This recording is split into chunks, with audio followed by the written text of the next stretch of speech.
First go to the file and click on open. Select this girl's picture and press open. Take the quick selection tool and select these eyeglasses like this. Now open the adjustment layer options and choose solid color adjustment layer. Here select black color, press OK. Select the mask layer, take the gradient tool, select the foreground to transparent gradient option and apply the gradient like this.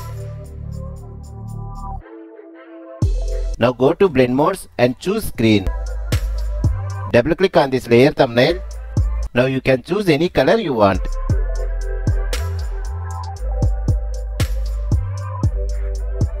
Press OK. Now reduce the opacity and see the final result.